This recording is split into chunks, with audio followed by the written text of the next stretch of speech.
In this episode of Highlight Sundays, we have an extremely important PSA coming up, so please stay tuned.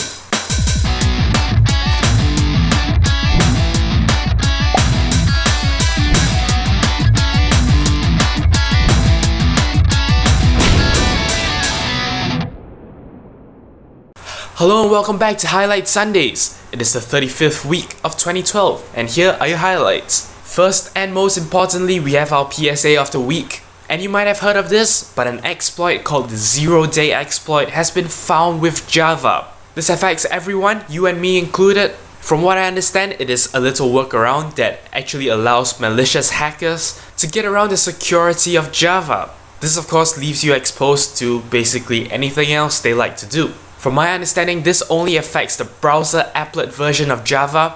So if you're running a standalone jar file of some sort, for example the Minecraft game, from what I understand you are actually safe, though of course do take precautions. Now right before the filming of this episode, the word on the streets, if you like to put it that way, is to actually completely disable Java, at least from your web browser. However, right before my coming in to actually shoot this episode, I've actually found an article that says that Oracle has released a new patch for Java. It is supposed to patch 3 huge vulnerabilities that has been found recently.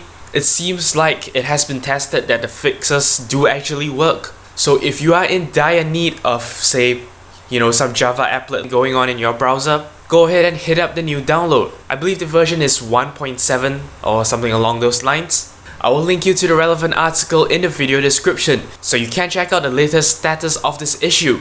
As far as I know, if you update your Java, you are in the clear, but no matter what it is, do make sure that you are well protected. Always make sure you have a recent antivirus program that is being kept up to date, and of course make sure your virus definitions are, well, up to date as well. But moving on from the bleak stuff, let's go on to the slightly more interesting stuff. So I have 3 more articles for you this week, and they are all pretty eye-opening. First, now let's say you have an ebook reader kind of tablet, in particular one with an electronic ink display, which in other words means it's not suitable for actually playing back video while you're on the road. Well, here's a solution for you. This article is entitled "Convert Video Files to Comic-Style Ebooks for Reading." If you check out this article, you can actually see one of the ebook readers. If I'm not wrong, it's the Kindle. That is the older versions, not those that are, a fully fledged tablet, but a kind of the e-ink display that's actually showing up frames of a video and with the subtitles on, so you can actually read it like a comic. While I'm not very sure how practical this will be, at least for me, I must say it's a great concept, it is a great execution of a very smart idea, and it just looks really cool. Once again, link in the description for you to see the full coverage on this. Next up, yet another groundbreaker. This one is called "New Flat Lenses Could Revolutionize Cameras as We Know." Now, if you've ever taken a close look at a DSLR, you know what the lenses are like. They are somewhat bulky, there's a lot of curved glass stuff going on, and you roughly know how it works. Basically, it takes light, it focuses the light onto your sensor, and of course your sensor produces an image.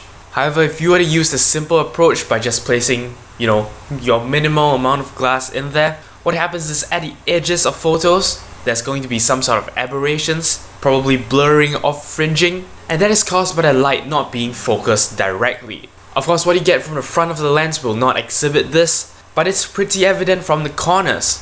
Now, lens makers try to prevent this from happening by adding extra lens elements. In other words, extra bits of glass inside the lens, making it bigger and heavier. This new flat lens that is, well, a concept that is still being developed, is going to be more interesting, in the sense that it really is just a flat bit of glass that is supposed to perform the same light refraction as your traditional curved lens do.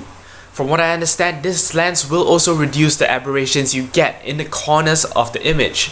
This concept is still in its infancy. Right now, the lens is only capable of focusing one wavelength of light. The researchers involved of course hope to eventually expand this to cover white light. In other words, all the colors that is actually possible in a spectrum, turning this into a practical lens that can actually be used on cameras. Our last item today is a video link from the very talented Tom Gilmet. Now, I've been following this guy for a while. He is of course a filmmaker, he plays with the big cameras, and he has some insightful videos on his channel. For example, there is one where he teaches how the phantom camera works, and there is another where he shows off some of the behind the scenes stuff when it comes to a live broadcast of a sports event. So he has some pretty insightful videos on his channel, but that's not what I'm going to talk about today. Instead, I'm going to confine myself to his latest upload. Basically what he's done is he's brought a Phantom Flex, which is an extreme high speed camera, to a gun shooting range. And what he's doing is that he's exploring the firing of a handgun at increasingly slow speeds. It's so nice that I can't even really describe it, but a Phantom Flex does really produce some seriously cool slow motion imagery. So I don't want to sit here and waffle. Check out this annotation link to his video.